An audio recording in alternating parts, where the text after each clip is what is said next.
primary of your bifilar system, and then pulse your secondary on that same bifilar system so that they're intercrossing, you're going to create a third wave, which is what Thomas Bearden considered a scalar wave. Careful, you can also cancel if you're not doing it right. If you're not doing it right. That's just the thing. You're not. I don't want to get into too many details. I want to do a demonstration. I have a full theory written out on all this. So I really would love to maybe next Friday give a full-blown live for it. I got my whiteboard I just bought. I got all kinds of stuff that I'm prepping for this big presentation. And the whole electron proton thing, I love it. Academia, they're useful, I guess. Sorry, maybe I'm a little arrogant. Maybe I'm not. I don't know. No, I believe you. It's like whatever they teach in university is already nonsense, because Einstein was saying that photon has no mass, but a photon is energy, which is mass, which Einstein says energy is equivalent to mass. So therefore, a photon has a mass. So there's a lot of inconsistencies like that. Absolutely. And when Einstein, when he came up with E equals mc squared, energy it was any kind of energy. That calculation was referring to a linear form in the vacuum. It wasn't a non-linear system at all. That equation doesn't even come into effect. It's like the three laws of thermodynamics. They've been designed or created for non-linear systems in the vacuum. Has nothing to do, linear systems in the vacuum has nothing to do with non-linear systems. When you create spin, all kinds of different things happen. And if you can create spin without moving parts, well, essentially you have a prime mover, right? Well, right now we're creating spin by sending an electron through a coil that's spinning dynamic shape. That's how we get our magnetic field, by creating spin like that. Yeah, but a solenoid only has a magnetic field that's centered in itself, right? Whereas if you can create, say, in geometrical form, right? Now we're talking. It pushes outside of the coil. Longitudinal. Now I see where you're getting at, Gerald. I wasn't catching you till just now. Yeah. I see what you're saying. It's hard to picture what you're saying, though. Yeah, I know. Like I said, I want to do a presentation with the whiteboard. So when you said folding in on itself. Sorry? Folding in on itself. Yeah. Yeah. Like by creating a vortex, right? But you got to create it in two separate directions, 180 degrees out of phase, in order to have that full spin. So it'd be like kind of like two black holes on itself. More like a black hole on one side and a white hole on the other. Yeah. Wouldn't a toroidal coil do just that?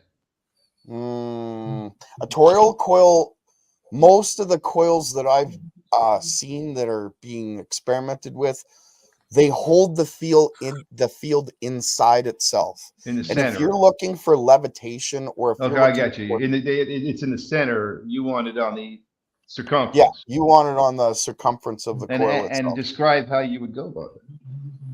Well, I use sacred geometry. Or is that a secret?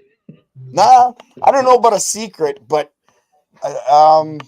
it's like a series of line inductors put into a very specific form. In other words, I like to mimic my whole premise on building my coils is I was trying to mimic the forms of atoms.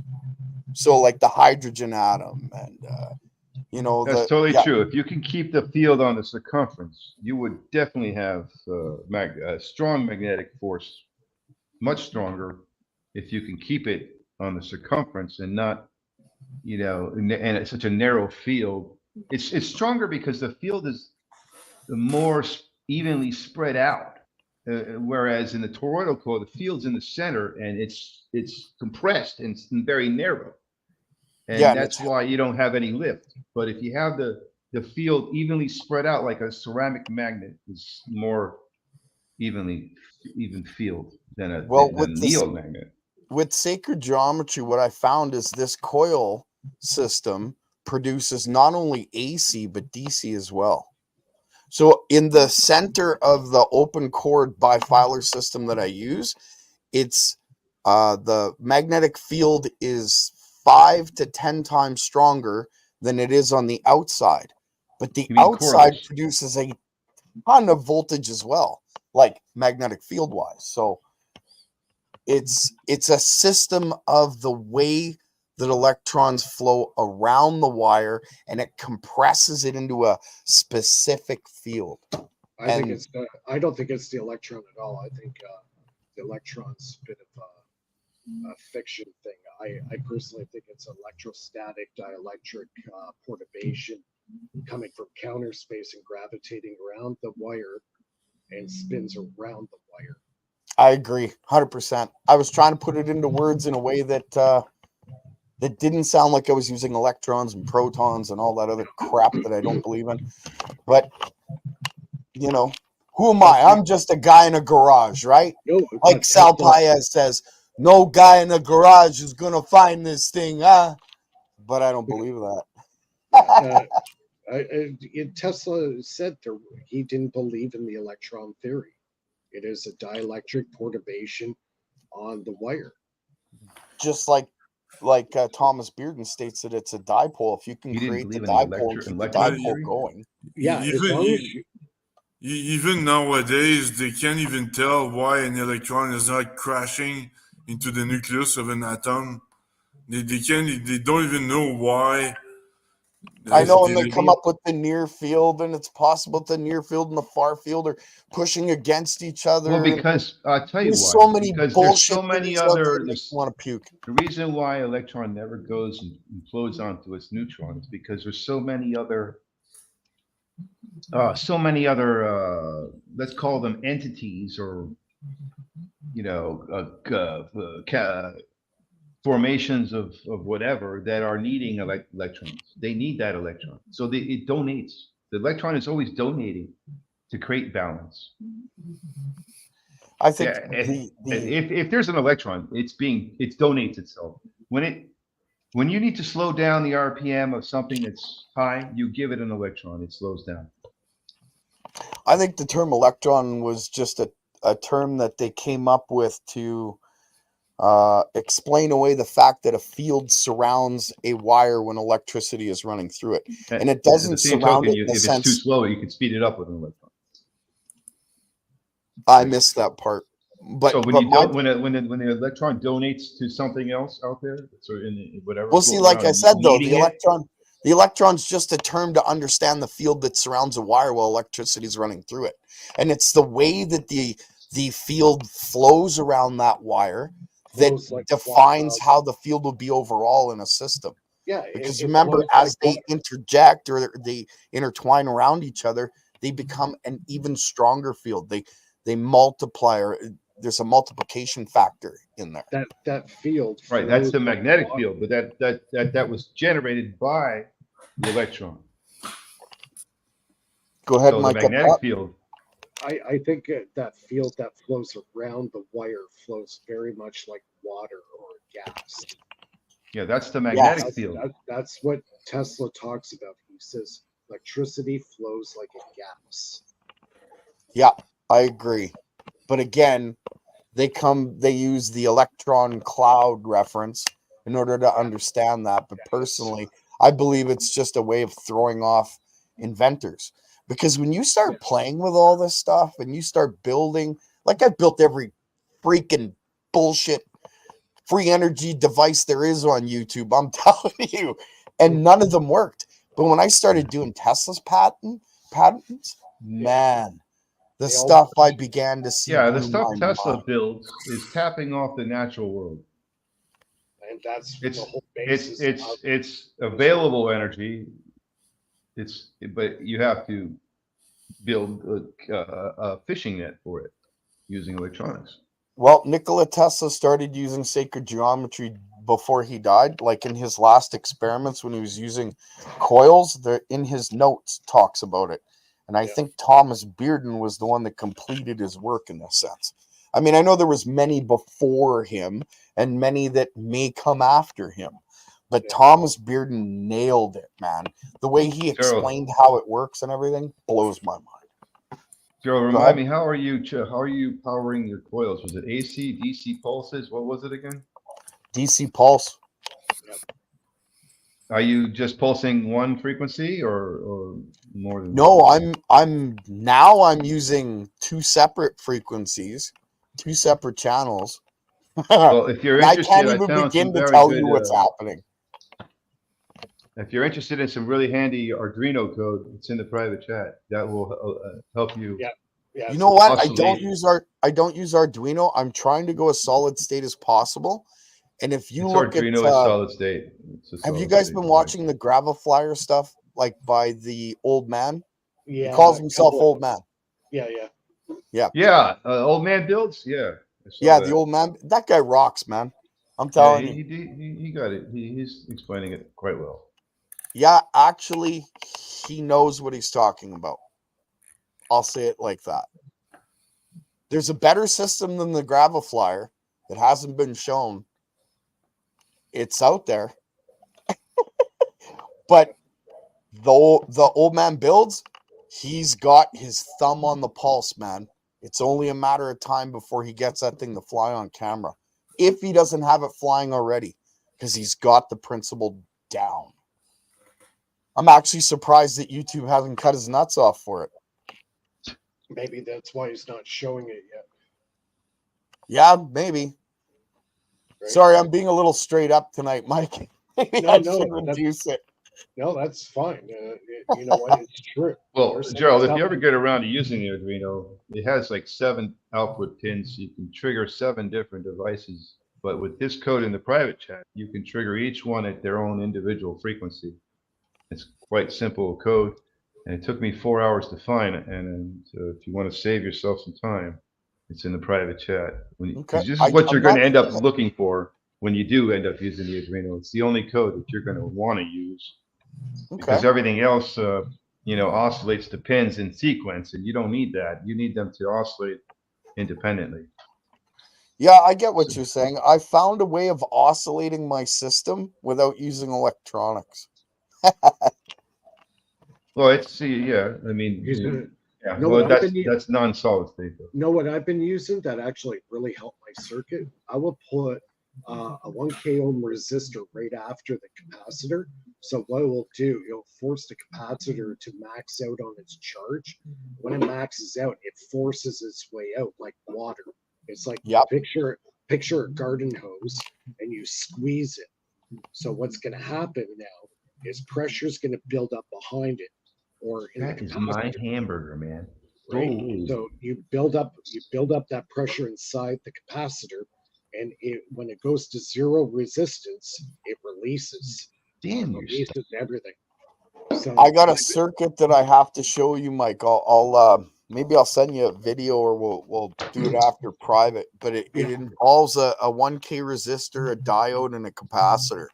Actually, it involves double of both on the bifilar system, and it loads the whole system with energy before I even decide what to do with it. It's kind of it's great. You're bottlenecking it. Big time. And at a specific and then if you run ultrasonics through it, let's just say the old man builds knows what he's talking about. That's what he's doing. He's putting the ultrasonic on top and the bottom. He's matching the frequency to the center plate, right? So you can create an oscillation field just by using a capacitor and a resistor. Yep. And what? He's got the 2 matching frequencies 180 degrees out of phase, matching the center plate, or in phase. Yeah, well, that's how the gravel flyer works. It starts off out of phase. He brings it in phase, and then he uses the ultra sonics to push. Uses sound basically. Well, he's using two what do you call those things? Transducers. One on the top, one on the bottom, and he's matching. Just on the top. Oh, really? I thought and he's got to turn it off and on at the same frequency as the other two are resonating, and it puts a pulse of RF energy. The other into it. two? Oh, I see what he's doing. Okay. Yeah. What other Yeah, two? well, the bottom plate and the top plate. So he creates a resonance. to the other two plates, not the Yeah, other two yeah. So he transducers. creates a resonance. They're in the same frequency, and then when he gets the transducer to go at the same frequency as that resonance and shuts it off, it releases an RF pulse, which they both, if I understand the way he said it, they go into the center plate and then they push themselves out longitudinally, and that's what gives them the lift. Yeah, and that's similar effect happens in my motor. That's exactly so he's bouncing off the center plate, and it's going the signal's going out that way. Exactly. See, instead of using a plate, I'm actually doing the same effect inside the coil. That's why I get such a massive spike coming in. That doesn't surprise me at all, Mike. Your system's kind of cool. I like your system. Well, I like it because it's analog. Yeah. You could use your system as an actual frequency oscillator for a solid state coil. Yep. Yeah. I thought about it actually. After looking at your system, I was thinking, what's the best way to get an oscillating signal going on without using like a frequency generator or a bunch of transistors? That's a capacitor. Exactly. And you got to put it in the right circuit so that the whole sequence fires properly, right? Yeah, I've been blowing MOSFETs and fucking. Sorry, you know what? Swear there, apologize. Yeah, no. You use one transistor to create your buck converter, or to step up your DC boost. The flyback. You use one transistor to do that at a low current. You fill up another capacitor that's rated for that high voltage flyback. That capacitor, once it fills up, it dumps into another coil at a certain frequency that generates a more amplified flyback that you then put into a higher rated voltage capacitor, as low as of a microfarad as you can make it, so that it still stays at a high frequency pulse. But you don't want it too low, because you want your joules to be high enough to give you a stronger pulse than the previous. Kind of, but I have my system Like a Jacob's slightly ladder or different, whatever they call it. and it creates issues for me. So I'll use like a transistor, a MOSFET. I'll pulse my primary, and then I'm using like a capacitor, an RLC circuit for the back end. But I have it set up so that there's. You mean to capture your flyback, the back end? Yeah, I capture my flyback every time. Into the LC? Cap bank. You capture your flyback into the LC? No. I use an RLC on my flyback on my secondary. Like I use a resistor, right? There's of course resistor inductor capacitor. It's the secondary, and then there's a capacitor, right? But I do it differently than everyone else. I gotta show you the circuit. You'd understand the minute you saw it. I know what Gerald's on to, because like I found if you're using the right resistance in the right part of the circuit, you'll actually increase your gains. Oh yeah. See, and here's why I'm blowing my transistors. My gains are increasing so much. The field builds so strong and so fast that it literally back feeds on my primary when it really shouldn't, considering how I have the system set up. And it blows my transistors or MOSFET or whatever I'm using at the time. You have a diode on blocking, and it still goes? Yep, goes right through it. And I got 1,000 volt diode, because my secondary, dude, I'm blowing meters. Why don't you instead of 2,500 volts comes out like it's nothing. What's happening? Hey, instead of going straight to your secondary from the primary, I know what's happening. Use a capacitor to go to the secondary. No, it can't. It goes through inductively. Gerald. No. You could take your primary's flyback, put it into a capacitor, and send that into the secondary. You're creating a hypersonic EMP wave. It's blowing your MOSFET out. He's got no way to open the gate from the secondary to the primary, so it's flying back to the primary. No, because a capacitor will drain and then it. I know then what it you're saying, flows. Mike. It can't work that way because the way that this coil's wound, the secondary is basically wrapped around the primary. It's an inductive back EMF I capture automatically. Well, you know what though? Can't get away Electrolytic capacitor will block AC, and flyback is an AC signal. Yeah, perhaps. And Mike, Can think about it. you were right. I think that's what it's creating to some degree, but it's not going outside of the coil more than a foot. No, I think it's a shock wave. You're creating an actual vibrational shock wave. Perhaps. I don't know though, because nothing else is affected but my pickup coils.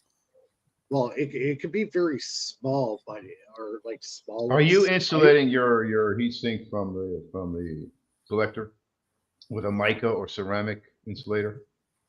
No. Okay, I didn't do that either, and I was blowing transistors off. I don't know. So I Shock started wave doing tends that. to be- You shock touch that wave- collector with your finger and you destroy that transistor. It will still work, but it will have distortion and it'll kill your battery. No, I agree, but Trust this me. is different. You This got to is get different. mica and ceramic insulator on your collector and your heatsink so that next time you bump up to that heatsink with your shoulder or your finger, you don't damage that transistor. And like I said, Well, you will I'll damage certainly it, try but it will that. still work and you will not know it's damaged.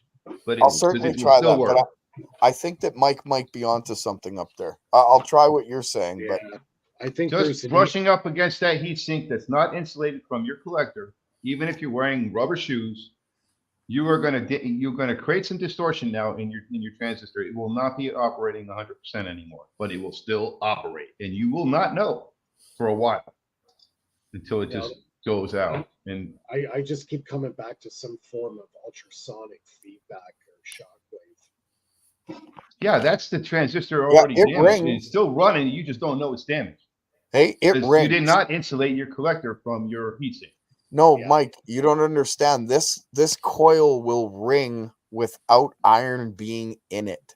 Yeah, I know. It's No, it's I'm just a talking about the lot of heatsink for your power there. transistor. The transistor has an aluminum heatsink. It has to have insulation so that it's electrically insulated, but not thermally insulated. That way, you transmit the heat, but not the electricity. So that way, the heatsink is not electrified. I think Gerald's system is exceeding those boundaries, though. I think there's some other forces going on. I'm just trying to say, when you got high voltage spikes, they go right through the collector onto that heatsink, and if you touch it while it's running, you damage that transistor Yeah, to I the get point where that. you I cannot totally tell get that. it's damaged, and it will continue to run and destroy your battery. I'm telling you, I've done this. These Been through are this. a little more than spikes though, because I can fill up my capacitor banks on 12 separate pickup coils all at once. Do you have a Geiger counter? Yeah, no, it'll do that. Yeah, I do. Capacitors will not get damaged by I this would damaged start transistor. I would start using it. I use my EMF meter. I use my Geiger counter. I use my sound meter. I use everything I could possibly use. Okay. And so yeah, I do get I get quite a bit of EMF on it. yeah, I'd be starting to get a little worried about the exposure when you're getting at that level. See, and I agree with you except for one factor. The frequency that I'm using is the same frequency I use to heal my buddy's gout. So if there's some sort of detrimental thing, I haven't found it yet. And if God forbid I pass away in a unexpectedly, well then I guess you guys will know. Or you just disappear. What's that? Yeah, or vaporize into thin air. Yeah. One minute I'm here, the next I'm not. Yeah, No, it's all in good fun. I take my safety seriously. I have a room that when I do experiments, I go on the other side of the wall. When you're getting to those levels and you're exceeding certain boundaries that shouldn't happen in the circuit, something else is going on there. Oh, I know I'm getting excess from somewhere. And it's more than likely the environment. It could be a dielectric feedback. So the feedback's Could be coming from the dielectric. So the dielectric surrounds the entire device. So if you're sending a shock wave out, it's pulling that dielectric constant inward it's gonna start shorting everything out. Doesn't matter where it is on the circuit. Because Maybe. Maybe. You've drawn it in. Yeah, What's the dielectric? What's that? What are you using as a dielectric? Capacitor? The air. The air. The air? The air is Yeah. the dielectric. Inside your core area? That's your inside the open core, because it's an open core coil system, eh? Everywhere in the whole room that you sit in is a dielectric constant. Yeah, it's just whether or not we can activate that dielectric and then use it, right? He's probably creating a condition where it's probably a couple feet in diameter all the way around the device. And you're not yeah, that sounds about right. Yeah, I've measured within 12 to 14 inches around my devices. Yeah, see, you're doing the same thing. I'm using a little bit more juice. That's all. Yeah. Well, I've been doing it with the Renegade for a long, long time. I do EMF meters, and it's within 12 to 14 inches in diameter all the way around the device. Yeah, I pick up about a couple feet away. Yeah, and so that's you're hitting a little higher than I am, but for what for the amount of power that I'm putting in my system, it's very small. I'll tell you one thing that I found really weird, and I don't know if any of you guys have experienced this or not, but I took the system and I put it in a big bowl of water, and then I ran it at that same frequency. I won't do that again, because I'll tell you, my whole body was vibrating. It was as if the water was resonating in the coil and resonating the water in my body. It was crazy. Never do it again. Really? Well, you put the coil in the water? I put the coil in the water and ran it. And it didn't short out. And it still lit all the lights. But you felt it in your body. It rang, man. It rang like a ringing like... Go ahead. You felt it in your body when you did that? Yeah, dude. I felt it everywhere. Now, were you holding on to the bowl of water, or nope? Nope. So you weren't in any physical contact. No, it don't matter. When water is touching the ground, it vibrates to the ground, back up to his feet. Well, I was on a table, so maybe it was vibrating the table, but I don't know. It'll go through the table legs, through the ground, up your feet. But if you're feeling it physically in the core of your body, then depends on the frequency. You got high frequency. I wonder if I hit that note that they used to hit in the days of the pyramids when the pyramids ran. Yeah. And they would activate the superhuman healing ability. So you met the harmonic resonance of the actual water. So any water. Yes. Yeah, you probably found the resonance of the table, and then. No, resonant frequency of the water itself, because the water. Oh, the water. Okay. Because the water in the dish and the water in his body, it's no different. It's the same. So if you're found the resonant frequency of the coil in the water is now resonating at that resonant frequency. Because you're so close to it, all the water, we're 70+% of water in our body. Your body's now going to start resonating like that bowl is. So yeah, I could see that happening. Yeah, totally. So Gerald, you're saying when you get the field to curve on itself, that's how you can keep it on the circumference? Well, it pushes out. It pushes out longitudinally out of the circumference of it. When you curve it onto itself, it does that. This is what Schauberger was working on. Who? Mike? Victor Schauberger. Schauberger, yep. Yeah, he was a genius, that man. Like he was the one that figured out where all the gold could be found in rivers because of the way that the flow of water would go. And it was like a snake current. Yeah. I believe it's a snake current because of the way that the earth wobbles. What's that? See, one of his experiments he actually did in one of the rivers near where he lived. He actually got the river to flow in the opposite direction. Yeah. He was a genius. Yeah. What's that, Mike? Let me mention something to Phil about his MHD, where you have your terminals connected. Consider this. I guess they're 180 degrees apart, right? Terminals. Yep. The electrodes, yeah. Yep. Okay. Consider this. Current will flow in a straight line at 180 degrees.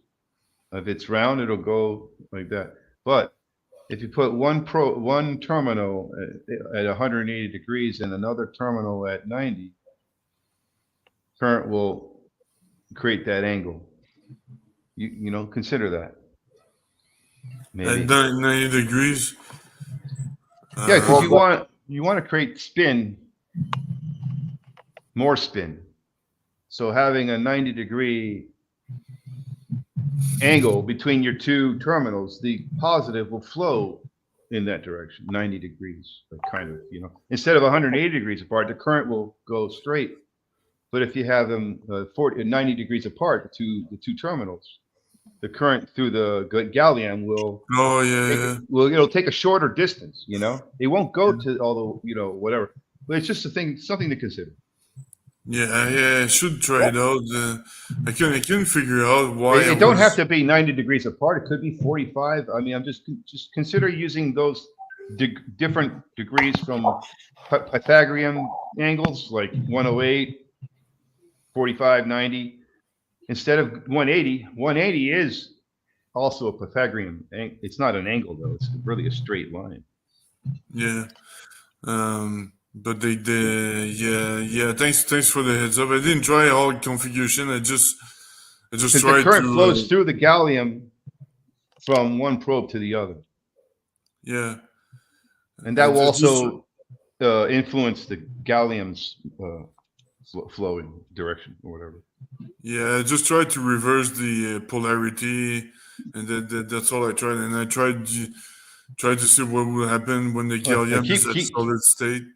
Keep the terminals you got already. Just add a few more positives and keep one negative, or add a bunch of positives and try different locations with the one negative in one spot and try all the different positives to see what happens, you know? Yeah. You know what I'm saying? Yeah, that's interesting. Because the current's going to flow in different you know, directions based on where the negative is in correlation to the positive. Yeah, that's right.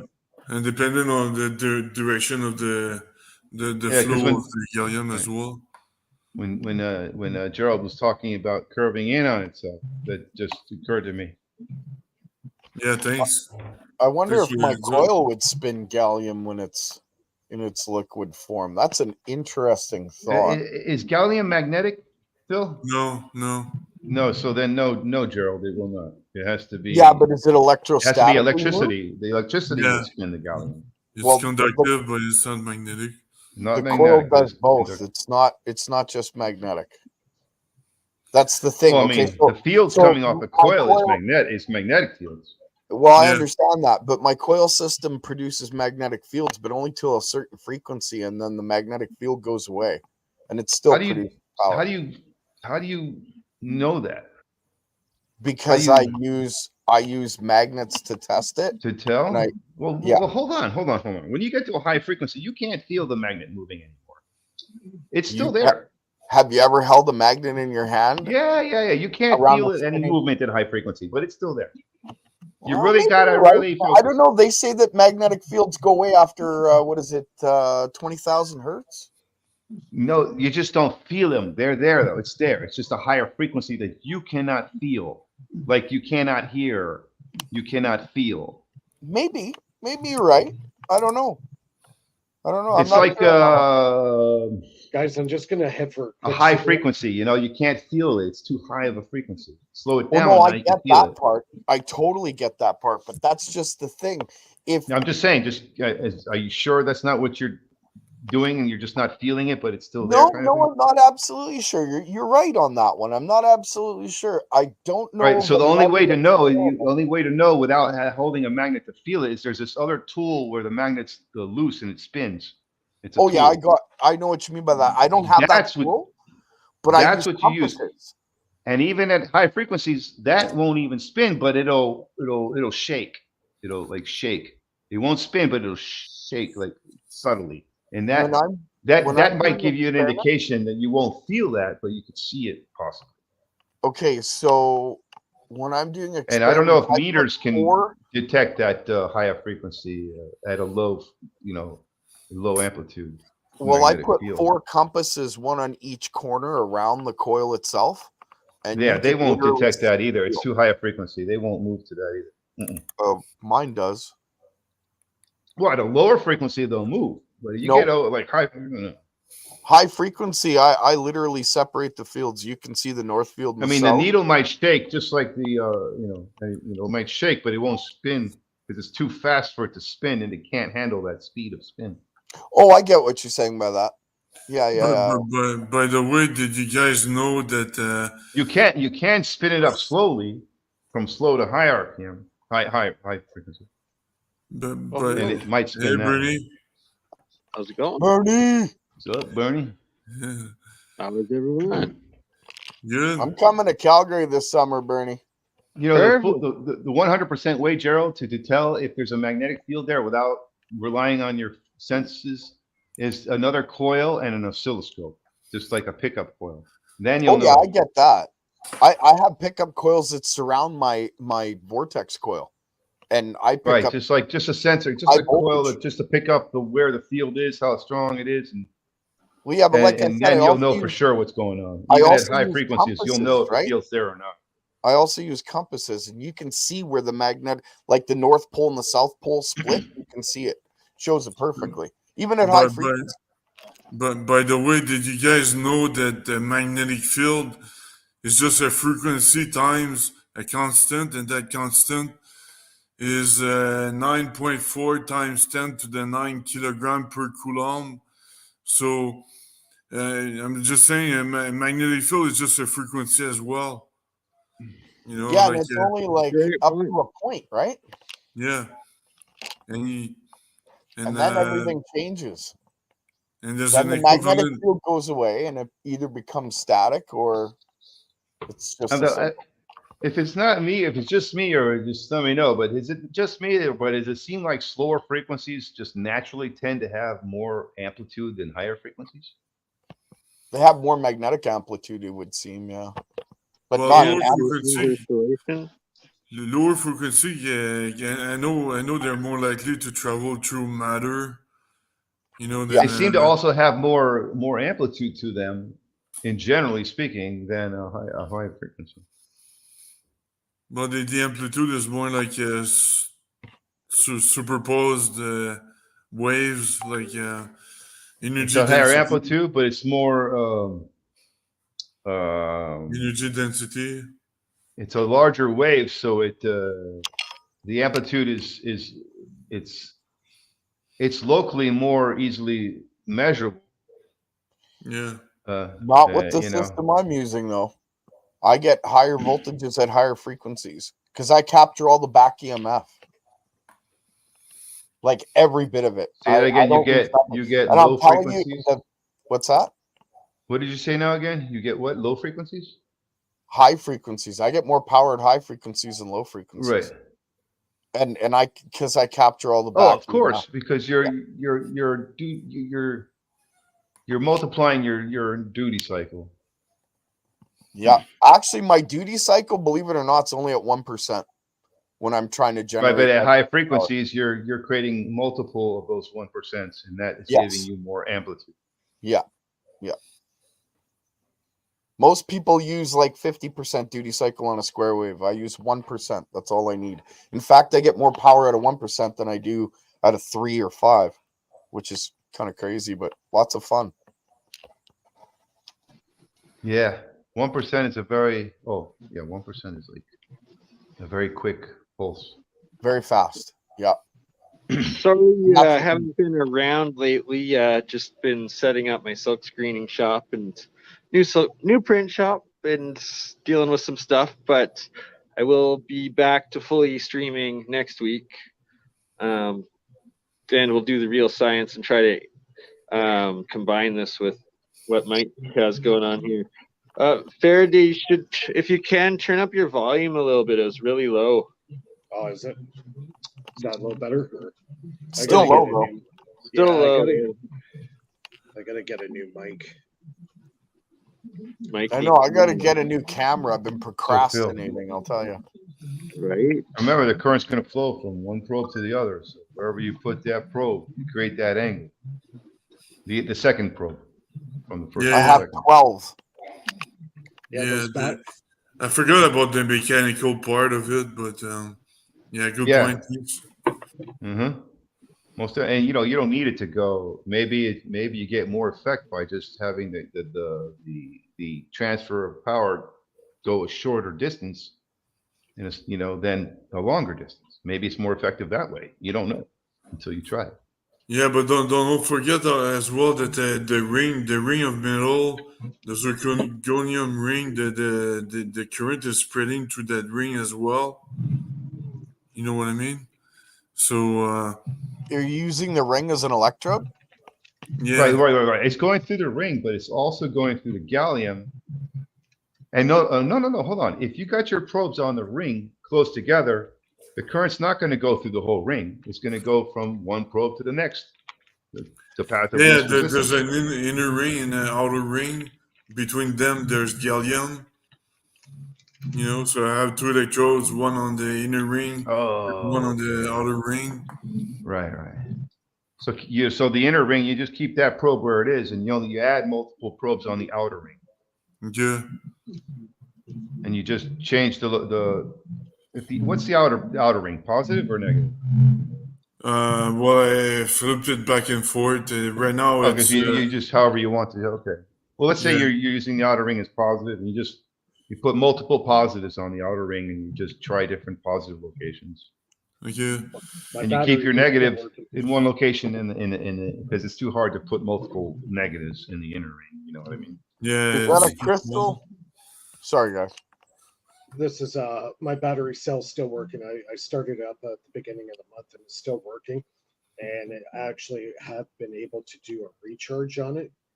So they're actually rechargeable as well. So it's a solid That's state big. peg, similar to what Joe Legacy Later, was Bernie. working on. Anybody? Much love. So, yeah, sorry I got to take off, but I was just saying, doing a Science of Sound episode tomorrow. I'll send everyone an invite if you guys are available to join, by all means. And Sounds I'll be good. back Fridays. Mike, I'll get in touch with you ahead of time so we can try to set up to multi-stream this instead, so it can go live on all the channels. All right. When's the big time party in Calgary, Bernie? Stampede, that's July. That's the time to be here. Yeah, awesome. We'll Word. see you. Well, we'll see you tomorrow, hopefully. Have a good night. Have a good one, Bernie. Yeah.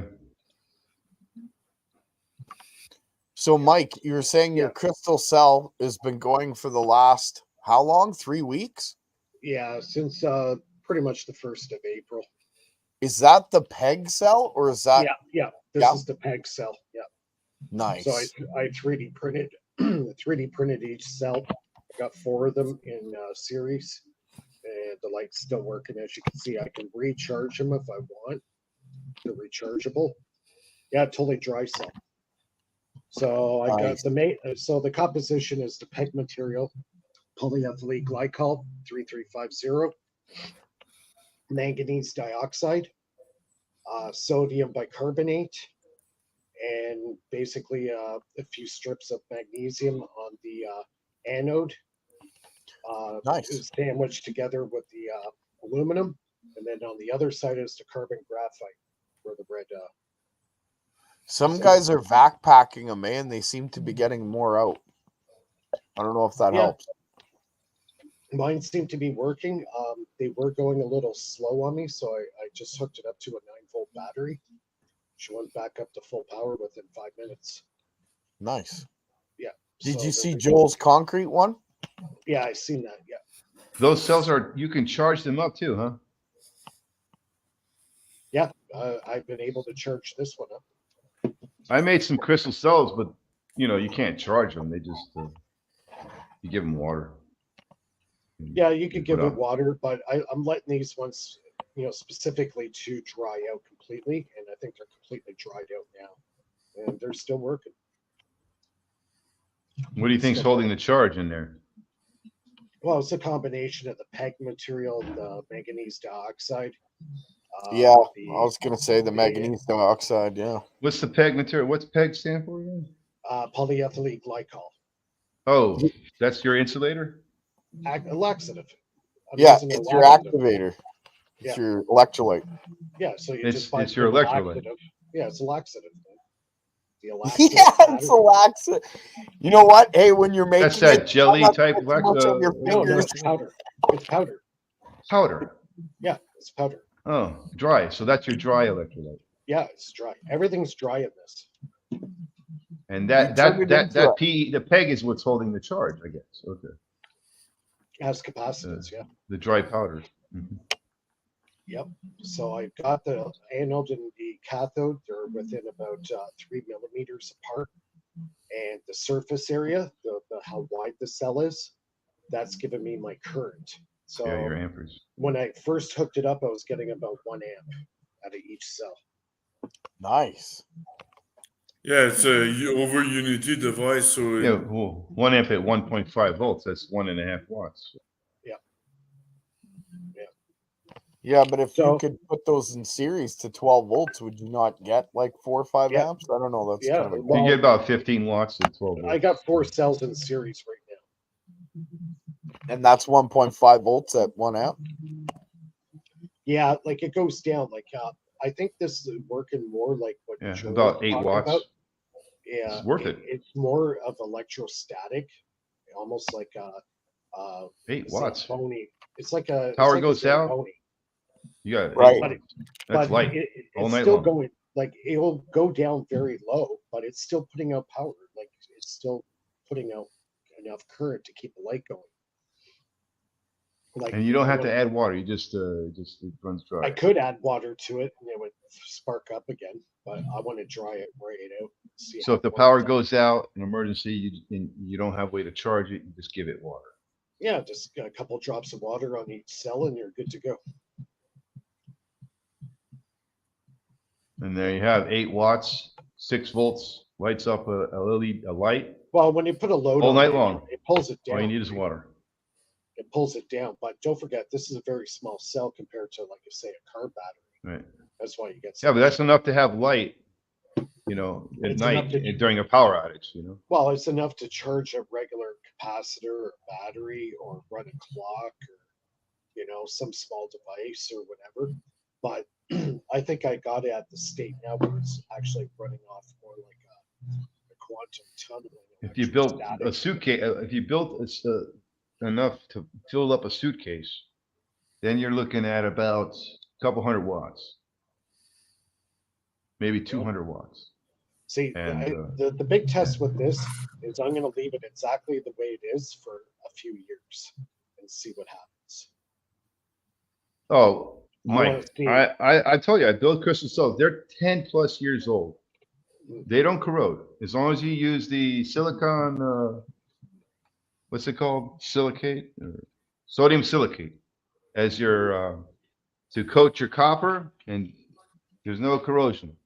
There's no copper. If you don't use that, the copper will oxidize and probably fall apart before the magnesium. There's no copper in this. I got graphite as the anode and the cathode's aluminum.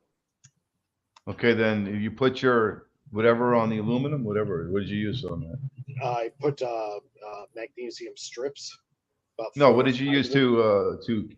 to seal the aluminum so it don't oxidize, like zinc or? No, it's just on its own. It's not oxidized. Oh, right, aluminum. Right, aluminum is very hard to oxidize already, right? So, but you can coat it with zinc and Well, and- zinc and it- oxidizes. Zinc No. oxidizes really badly. zinc But- prevents oxidation. It Well, so prevents far- iron from oxidizing. So far, this is working. I'm just going to go with what I have right now, and I'm going to see how long it's going to go. I think the sodium silicate is just used to slow down the corrosive rate. So it reduces the amperage output as well, but you want that because then there's no corrosion, Yeah. Well, we'll see what happens with this. There's no copper in it. There's nothing in here that I can see that's actually going to corrode. other Well, than- aluminum corrodes, believe it or not, it corrodes. It just takes a lot longer than anything else, but it corrodes. So Well, it might over a long time, but because the cell is dry. what's the peg material? What is it? Sodium? What's in there? No, it's polyethylene glycol. It's a laxative. Ethylene. A laxative. The And stuff you take when you glycol. can't go to the washroom. Makes you poop. Yeah, it's a laxative. I bought this stuff from the pharmacy. Hey, Glycol is a did you sugar. did you use gloves when you made your your first peg? Yeah. Because I didn't. Yeah. I'm telling you, it absorbs through the skin. Yeah, it sure Oh, yeah. does. All that stuff Yeah. does. Yeah. Use gloves Uh, or don't touch funny. it. So I put Yeah, it all we're in a glove. bucket. I put sodium bicarbonate. I put the laxative in it, or the PEG material. Manganese dioxide, about a quarter of a teaspoon of the powdered manganese dioxide. Mix it all together, pour it in the cell, wet it with, I use like a steam gun, steam it all down, and then I put the layer of the magnesium strip on top of that and sandwich it all together, and boom, you're done. What's up, Anthony?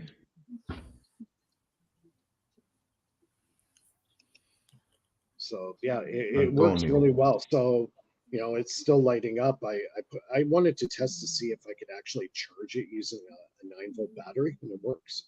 It charges it. So it does have recharging capabilities on it. So I'm just gonna let her go and see what happens over a period of time. It's been a few weeks now, so I have these cells sitting in somewhere in a box for 10 years. I pulled them out a couple years ago. see the It was problem with like the half a volt on it. I dropped some drops of water on each one, just Yeah. a couple drops. And I waited like 10 minutes and it went back up to 1.5 volts, just from a Yeah. couple drops on top of See, each the only one. problem is with the crystal cell is they expand. The crystals grow. And that's why a lot of those crystal cells, they would actually break the casing that they're in. Where this, the PEG You mean the material, Rochelle salts and the yeah, exactly. They grow. So they start expanding inside the container that you put and it that's why you use the glycol instead. in. Yeah, I'm using a solid state that doesn't do that. So apparently a lot of battery Well, companies, glycol is a sugar, you know. polyethylene glycol. Glycol, I believe that's a sugar type thing. Yeah, but it doesn't grow. Apparently a lot of battery companies are starting to play with this material now. They see some pretty positive stuff when it comes to dry cell batteries. So Yeah, I think, actually, sorry, You go know, ahead. chloride and potassium are also great electrolytes. Would you have? They're starting to use PEG with lithium. yeah, PEG and lithium. Yeah. Does chloride crystallize? No, it's caustic, so it's gonna corrode. Cause Oh, it corrosion. corrodes. And potassium? What about potassium? Potassium, to a point, there will be some corrosion, but not nearly as fast as a chloride. So you prefer still glycol over potassium? Yeah, because it's a dry cell, there's going to be very little. Well, there will be some corrosion, but to a very, very small minimum. And the fact that these are like dried out completely now and they're still working, that's good. That's a really good sign. So they've been testing out different materials, the industry, and glycol is the one Yeah, that has the least. Yeah, polyethylene glycol. They're testing it, like Gerald said, with the lithium. And that's the least corrosive of all the electrolytes, you're saying? Yeah, as Well, far as they've I been know. getting good numbers out of the polyethylene glycol and the lithium mixture, along with an aluminum electrode. It's apparently doing really well. Yeah. So I think it's getting into more of the electrostatics or the quantum tunneling, what Joe Legacy's talking about. So he could be right. If this thing keeps going. Yeah, I'm listening to that. I'm not understanding what it's about, though. Quantum tunneling. Yeah, you have to read up on that to understand what really is going on there. Like what, quantum vortices? No, it's quantum tunneling. You have to read up on it. It's able to transfer power from one medium to another with no external forces pushing it. It's somehow finding its own way. But it's probabilistic. It may happen or it may not. Time will tell, I guess, with these things. So I'm just going to let them go and see how long I can get them to run. Even if it's a small voltage, like I'm not talking about megawatts or kilowatts here. I want to know if this thing stays running, like it's constant flow. You mean without you having to hydrate it or charge Yeah, it? Or... exactly, with no intervention. Well, you remember I said I was working on a battery, right? Well, I put that on a pause because it wasn't going quite the way I wanted. But by playing with all those materials, I found something. And then with Joel talking about the cement thing, Yeah, I've started making a small pyramid with peg cement, right? So what I want to do is try and accumulate enough to make at least 14 to 24 walls, and as well as the whole pyramid structure itself with hydrogen. Well, try putting manganese dioxide into the mix. magnesium dioxide. Yeah, I can get a bunch of that. Yeah, just go to the pottery shop, Yeah. in your town, and you can pick it up in little bricks. What's the deal with the magnesium dioxide? What does it play? What's its role in this? It's more of like a electrolyte. It acts more. Just an addition to the glycol? Yeah, Yeah. It seems to react really good with the magnesium. It seems to Magnesium dioxide, not manganese. Magnesium. No, magnesium dioxide. And if you have a magnesium strip exposed to it or on it, it seems to really create a huge reaction, like really good. Like I'm talking huge currents actually transfer. So, yeah, when I first fired it up, I was putting out major power. But now things have dried down, it's settled down, and it's still working. It's still making power. And you said when you dropped water into it, it increased its energy potential, eh? Instantaneous. Okay, that's perfect. Second you drop it on it, it's an instantaneous reaction. There's no wait time. I've been building this little thing for a while, and I'm hoping I got it right now. This mixture. If I get this mixture right, I'm going to build a small pyramid out of these cement little bricks and see if I could gain enough voltage to start the system. I've also built a little wave machine. So it's going to be sitting like at the edge of a small wave pool so that, well, you'll see it when I have it built, if I can finally finish it. There's a few things I actually have to show you guys. I can't show you this time. I'm hoping I'll get a camera by next week. But the coil that I told you guys I was working on, that's finished. I've tested. You guys got to see that. So I want to show you that. The scooter I was doing tested this week. I had it running on the street, and then I blew the controller. Too much magnet power. It's I don't know. I got to figure something out there. I don't know what I did wrong there. But yeah, so I'll have some updates for you guys next week. But I want to show them on video. I don't want to just talk about them. I talked last time. You blew the PWM? What's that? Yeah, no, you know what? I blew my my motor controller. It was a 2,000 watt controller too. But the motor that I was using, a new one or an old one? A new one, brand new. Brand new. I fried that sucker. Should have seen. Was the it from China? Yeah, it was from China. There you go. That's it, man. That's why. Yeah.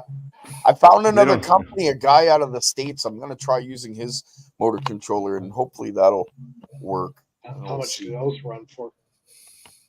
The one that I found is $149. Well, that's not bad. Yeah, for a 2,000 watt. That's the one that I bought that blew. That was like only $86. So yeah, what do you expect? You get what are you for, using right? the controller for? To create just a sawtooth wave? What do you need? What kind of wave are you trying to create?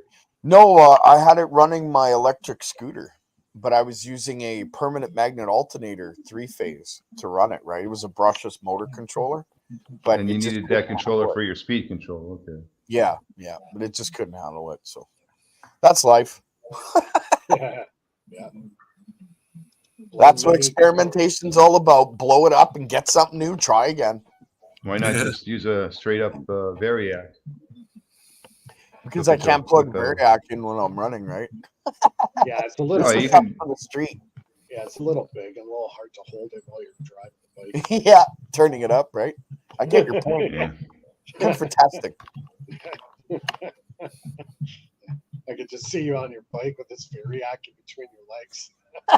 Big long Those extension speed cord controllers behind. have transistors. Those are the first thing that they're going to blow in there is the transistor. Oh yeah, yeah. Especially when you're messing around with magnetics, transistors do not like magnet power. It's crazy. Because it's Lots an of current. unnatural. It's an unnatural control. If you went to like an analog type control, Yeah. variable resistor. You know, like the old days, those big resistors. You know, they're like 1.5 feet long. Yep. But yeah, those are the. Yeah, that's what all these guys, all the founding fathers, they were all using these components, and they all worked, and they were reliable. All the electronic stuff, you know, it's just too volatile. Well, it's made for low powered stuff, right? If you're trying to power your house, transistors ain't gonna do crap. You know what I mean? Like, I blow them so much. You should see my pile of blown transistors. Wow. Crazy. A big graveyard. Yeah, I've blown a few in my day. Then I said, hell with that. I went with the spark gap switch and didn't have to worry about it ever since. Yeah, that's What the is other. the how many amps are you sending through? Do you need to? What's the maximum load on your scooter? The scooter was only 60 volts and they were 22 amp hour batteries. There was 5 of them. So how much did it use how much? at one pole? How much can that motor pull? How many amps is that? Well, that was the thing. That was the experimental part. This alternator is a permanent magnet alternator out of Missouri, and they've got some very specially designed magnets in there. They're that's your generating strong. side, right? Yeah, yeah. Well, it's made for a windmill. I mean, your motor side. How many amps was your motor pull? Well, that's just the thing, though. It's a 3-phase permanent magnet motor, right? So how much does it pull? 100 amps. Yeah, how many amps? What's the amps rating on it? The 100 amps. That's what it's 100 rated amps? for. Yeah. And how many volts did you give it? 60. That's 6,000 watts, dude. Yeah. Yeah. 6,000 watts. I mean, you need a controller that can handle at least 10K watts. You had a controller that was 2K. You were pulling 6,000 watts at maximum load from 0 miles per hour to start, to get going. That would be 6,000 watts. It was flying before she popped. I bet. If you had a 2,000 watt motor controller on there, it can probably handle a 5,000, 6,000, 7,000 watt surge, but only a number of times before it's going to blow. I recommend getting like a motor controller that can handle 10,000 watt surges. Not because your maximum surge with your motor is going to be 6,000 watts. The one I'm ordering is 3,000 watts. I'm going to reduce my power input, and then I'm also. I know that's the running watts. What are the surge watts? What kind of surge can it handle? What's higher than 300? That's a good point. It's just, the surges are just brief. They're not they're not long term. No, I know. I'll have to look into the specs. And that happens when you're at 0 miles an hour to get up to 10, 20 miles an hour. Yeah, that's your surge right there. Badass on that damn thing. That's probably why it had such a hard time. Too much. Well, with the motor you have on there now, a 100 amp motor at 60 volts, that's 6,000 watt surge, maximum surge that motor can create. So your motor controller needs to have a 10,000 watt minimum surge capacity, not run capacity. It can run 5,000 watts, I would say. Your motor controller should be able to handle a constant 5,000 watts, because it sounds like you're going to be pulling anywhere from 1,500 to 3,000 watts constantly on this thing. Yeah, I know what you mean by surge now, by far. Yeah, so don't buy another controller unless it can handle at least a 10,000 watt surge. I recommend that. If you buy a controller that can handle the maximum that you're going to surge at, which is 6,000, it's still going to fry. You need to have more than that. Yeah, I'll have to look at what this controller specs are. If you can find a controller that can handle a 15,000 watt surge, that's even better.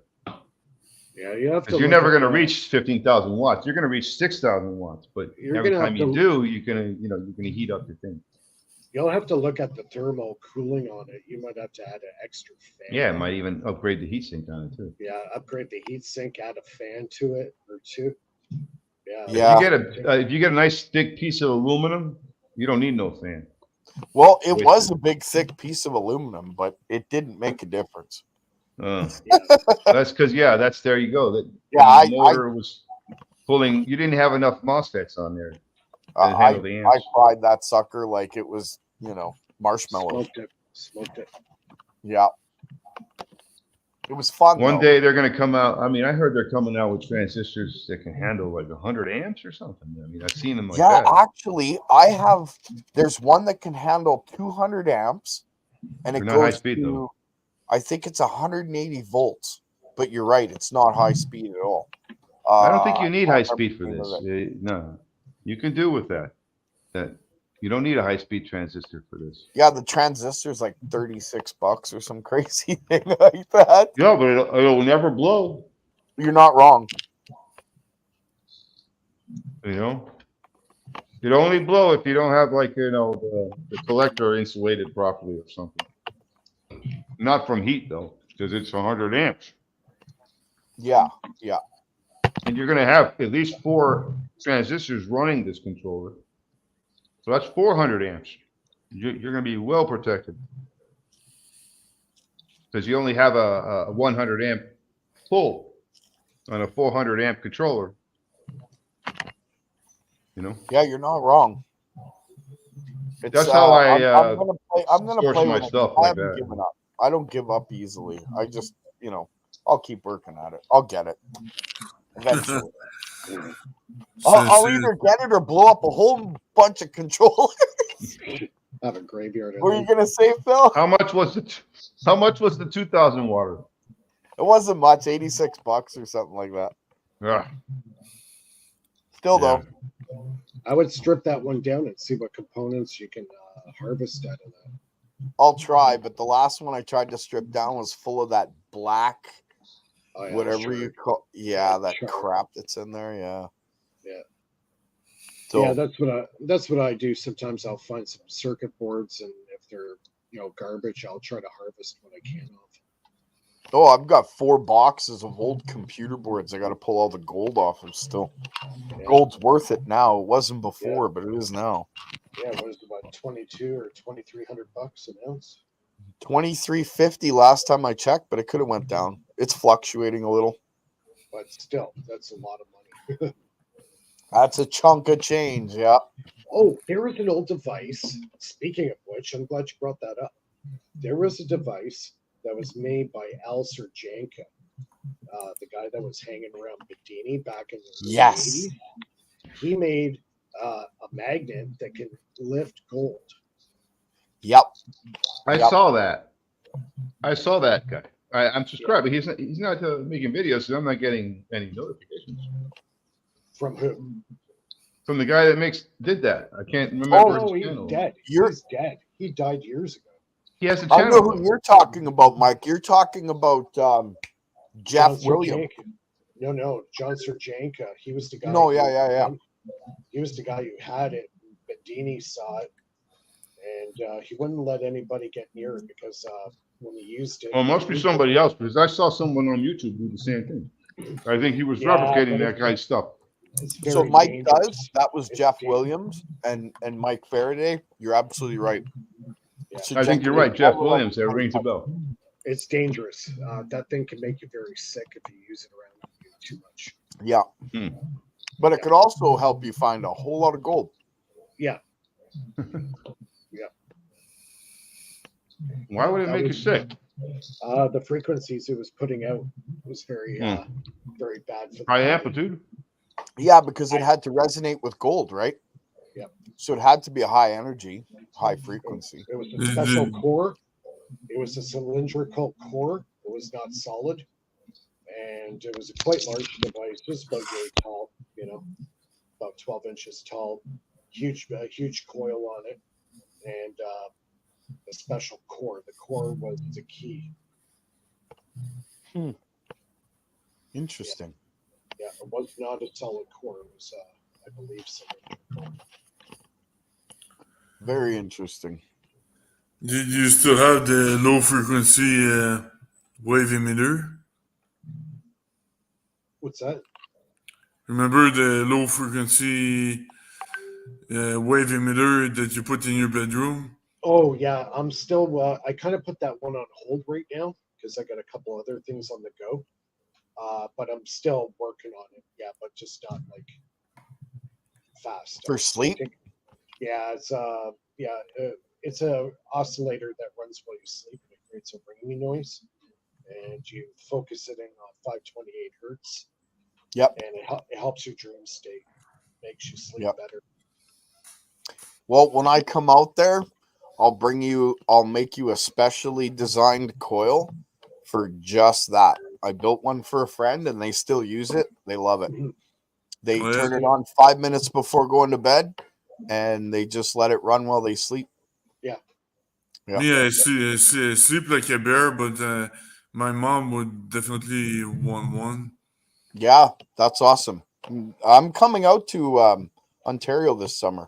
So maybe Phil, you and I can do a meetup too. I'm gonna meet up with Mike here, and maybe I'll get to meet up with Joel. We'll see. But Cool. Yeah, he lives in Legacy, yeah. Joel lives in Timmins. Yeah, I know. Yeah, he's far up there, but that's okay. I got a few places to go to in Ontario. I'm in Montreal, but I can go. I can easily go to Ottawa or Toronto. Oh, even that's awesome. Maybe we'll do that. We'll coordinate it, right? But that isn't going to be till June, July, somewhere around there. Okay. So, yeah, sounds good. For sure. Sounds like your plan. Yeah. I look forward to it. I'm going both directions this summer. I'm going to Calgary and I'm also going to Toronto and Timmins and traveling. Do you have I got friends I got friends in London I would like to visit as well. So I might just take my car. Yeah, London's about a 1 hour's drive from my house. Oh, that's not too far from me. I got friends in Timmins. So that's why I was like, Joel, is it? Okay, well, I got to go out there then. So, who knows? We'll see. In Canada? Yeah. Yeah, Timmins, Ontario. That's where Joel Timmins, is. Ontario, yeah. We're all Canucks, Mike. What's a Canuck? It's a Canadian. Yeah, Canuck. A Canuck. Oh, that's what a Canadian. Yeah, Vancouver Canucks. The hockey team, Vancouver Canucks. A Canuck is usually a Canadian who loves to play hockey and drink beer. Oh. Yeah. And loves snow. Love snow, yeah. I can't play hockey anymore, and I don't drink beer, so I guess I'm not a Canadian. I don't know. All four of you are in Canada, huh? Or three of you. We're kind of like Buffalo Bills fans. And Joel. We play hockey. There you go. Yeah. Hockey is as important as football is in the United States, so it's equivalent. Very true. I wasn't very good at hockey because I had broken ankle when I was young and stuff, but I was good at being a goalie. Yeah, actually, martial arts gave me a really boost.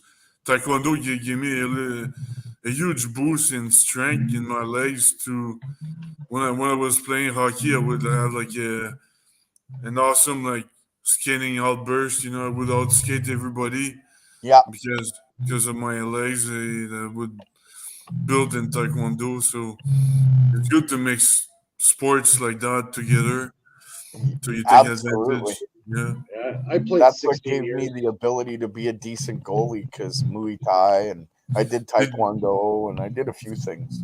Did you know that goaltender is apparently the toughest position in hockey?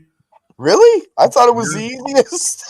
Yeah. I thought it would be the center, something like that, or the wing, but no. Apparently, goaltender is the toughest job.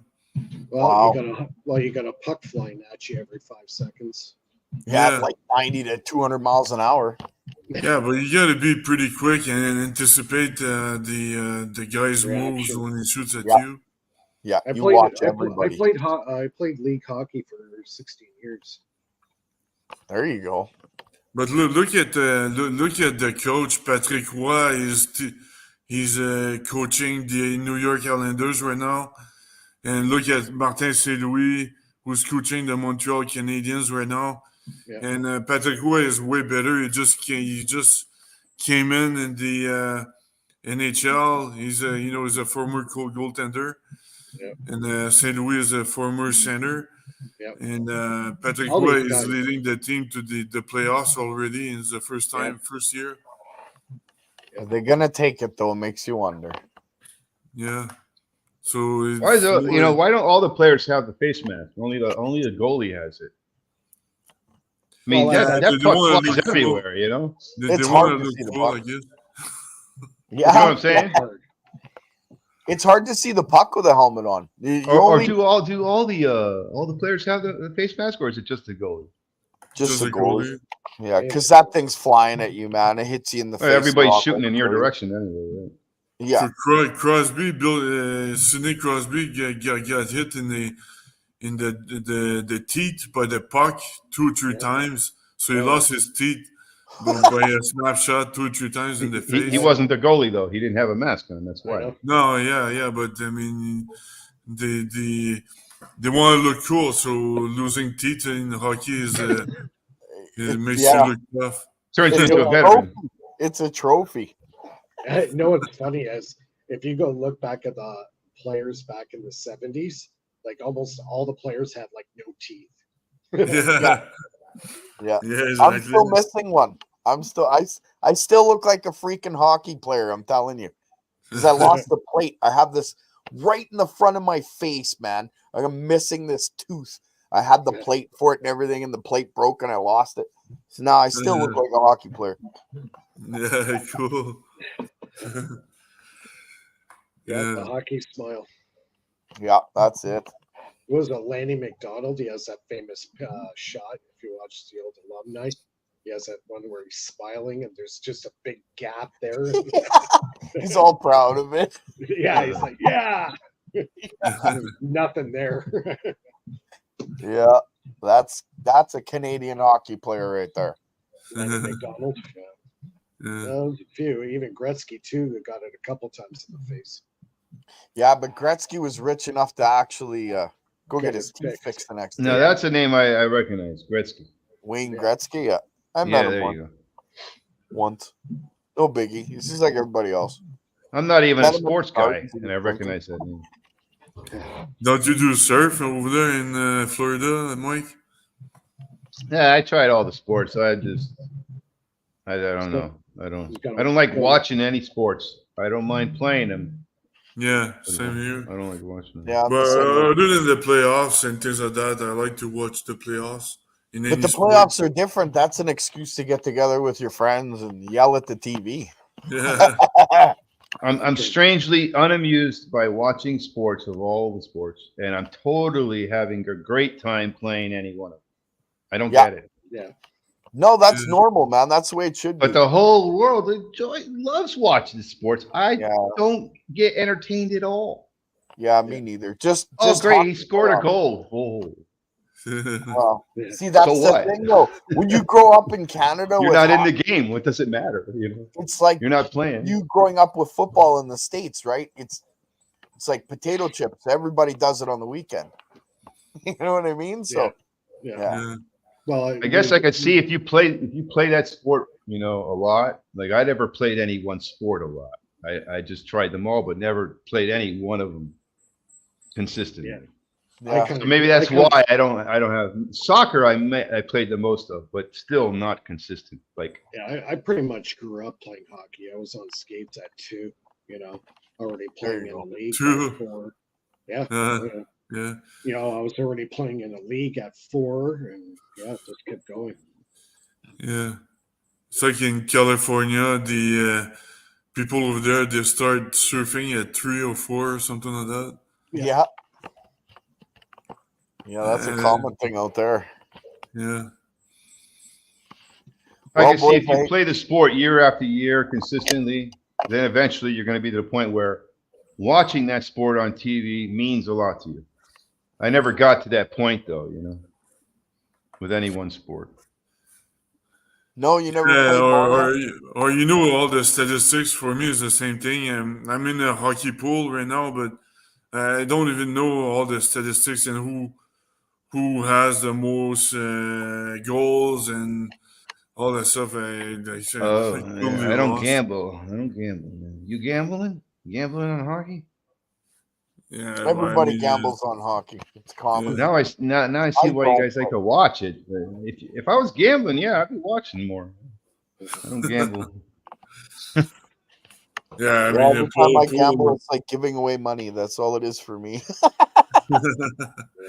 I gave up on gambling. I learned my lesson at the casino. yeah, I don't gamble at the casino. I mean, but just for fun to stay in touch with people. I guess people I used to play golf with. You know what I lost the most in gambling is time. Not so much money, but time trying not to lose money. That's what I lost at the casino. But the Time. casino, they didn't make money with me. I went to No, the slot machine I didn't make and any I won. money. I lost a lot of time trying not to lose money. And that's where all my efforts went. And because everybody's bluffing. And until you figure that out, you're going to be losing. Yeah. And then you're going to quit. You're going to quit if you don't figure it out before you quit.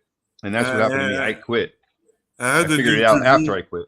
Yeah, I had an interview at some point for a company that was doing monitoring every player, every single player is based on their credit cards in Vegas.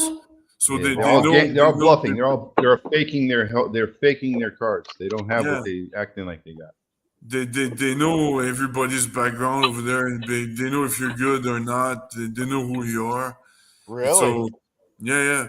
So tough That's luck crazy. if That's you. stacking the deck in their favor for sure. Yeah, everything's in their favor for sure. So I know it's there. It was like that 15 years ago. So imagine these days, they probably can anticipate your moves these days. Yeah. AI, right? Yeah, exactly. Crazy.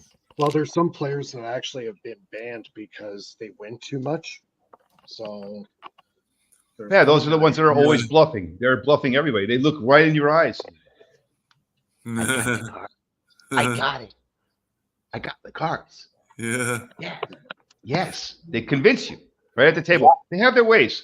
And they're all the people at the table, except for the ones that you can tell are newbies, are bluffing.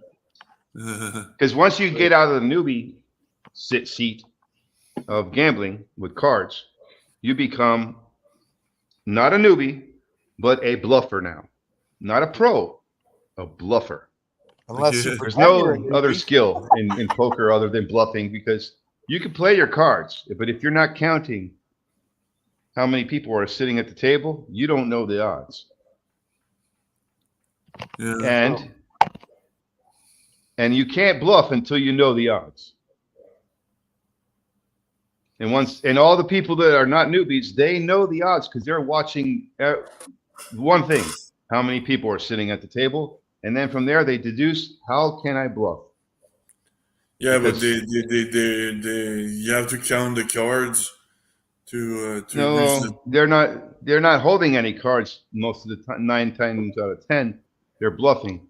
And that's why they're winning a lot, and when they shouldn't be. The 1 time out of 10 they should win, but they're bluffing the other 9 times, and you're falling for it because you're not counting how many people are sitting at the table.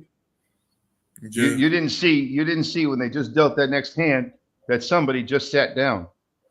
And now the bluff is changed. The level of the bluff changes, but it's always a bluff. Either you bluff lightly.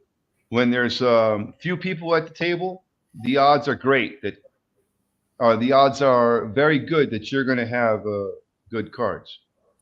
So you can bluff hard. When there's a lot of people at the table, the odds are very low that you're going to have a good hand. So you can't bluff too hard now. Bluffing is faking.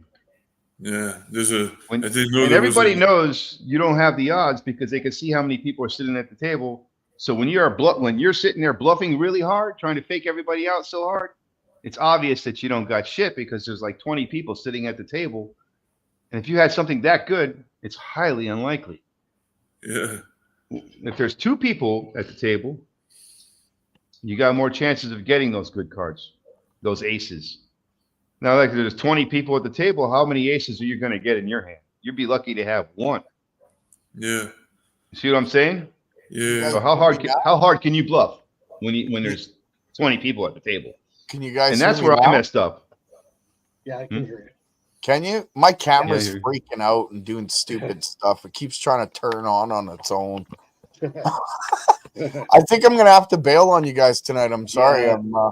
Yeah, we're gonna square up here in a couple of minutes. Yeah, me too. I gotta go to the grocery store before it closes. Oh, there you go. We all have stuff I have to do. I gotta. Right. Yeah, I'm not even gonna say what I have to do or who I have to. No, I'm just kidding. All right. I appreciate you inviting me on, and if you're on next Friday, give me a. Please send me the link. Yeah. Yeah. We'll be on next Friday for sure. It was good talking to you, Phil, and Mike. Yep. Yeah, you do, and I'll try to move on with my simulator for QD. So I'll let you know where I'm at. I'm gonna try to rewrite all that mess. So we'll see what happens. Awesome. All right, guys. We'll we might see you tomorrow. If not, we'll see you next Friday. You guys have a great weekend. Yeah, awesome. You too. Thanks. All right. Thanks, Gerald. Bye. All right, guys. Yeah, I guess we'll just square off for tonight, and we'll go live again next Friday night at 9 o'clock Eastern. Mike, thanks a lot again for joining us, and everybody else for tuning in. And yeah, we'll see everybody next week. See you, Mike. Take care. All right. Take care, everybody.